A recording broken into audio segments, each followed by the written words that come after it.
Hi friends, welcome to our channel. ఈరోజు వచ్చేసి చాలా ఈజీగా టేస్టీగా నిజంగా మంచిగా ఏమీ మసాలాలు హెవీగా లేకుండా పొడులేమీ వాడకుండా చాలా ఈజీగా చేసుకునే ములక్కాయ బెండకాయ చారు అనమాట.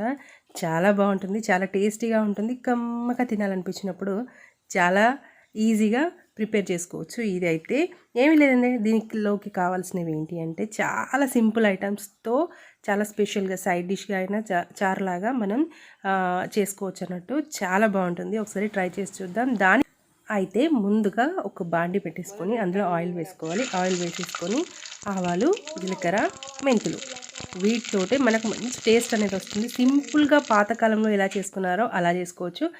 ఫ్రై చేసుకున్న బెండకాయలు అనమాట, ములక్కాయలు, పచ్చిమిర్చి, కరివేపాకు, చింతపండు రసం ఇవన్నీ ఉంచుకున్న తర్వాత ఉల్లిగడ్డలండి, మనము చిన్న ఉల్లిగడ్డలు తీసుకొని ఇలా కట్ చేసుకొని ఫ్రై చేసుకోవాలి. ఆ తర్వాత కొంచెం కరివేపాకు, కంపల్సరీ కరివేపాకు పులుసుల్లోకి చాలా బాగుంటుందన్నమాట.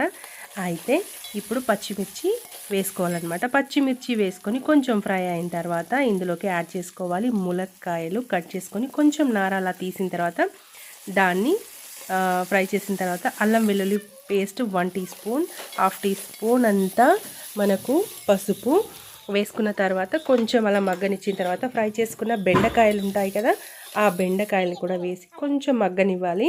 ఆ మగ్గిన తర్వాత చింతపండు రసం, మనం తీసి పెట్టుకున్న చింతపండు రసాన్ని వేసి కొంచెం మరగనిచ్చిన తర్వాత ఒక పొంగు వచ్చిన తర్వాత అందులో మనం కారం యాడ్ చేసుకోవాలి టేస్ట్కి సరిపడా. అంతేకాకుండా ఉప్పు కూడా ఇక్కడ టేస్ట్కి తగ్గట్టు యాడ్ చేసుకోవచ్చు. యాడ్ చేసుకున్న తర్వాత మనం ఇక్కడ ఇలా మసలనివ్వాలి. ఏం లేదు, ఇందులో పొడులు ఏమీ వాడట్లేదు. చాలా సింపుల్గా చాలా రుచిగా ఉంటుంది. టేస్ట్ అయితే ఇంతే. ఇలా మరిగిన తర్వాత మనం ఉప్పు టేస్ట్ అనేది ఇక్కడ మనం చెక్ చేసుకోవాలి ఒక్కసారి. మధ్యలో బెల్లం వేసే క్లిప్ అయితే మిస్ అయింది.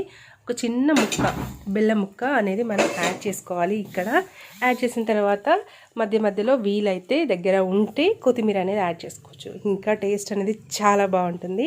ఫైనల్గా డిష్ అయితే రెడీ అయిందండి. ఈ వీడియో కనుక మీకు నచ్చినట్లయితే లైక్, షేర్, కామెంట్ చేయడం మర్చిపోద్దు. ఇంట్లో ట్రై చేసి ఎలా వచ్చిందనేది కామెంట్ బాక్స్లో తెలియజేయండి.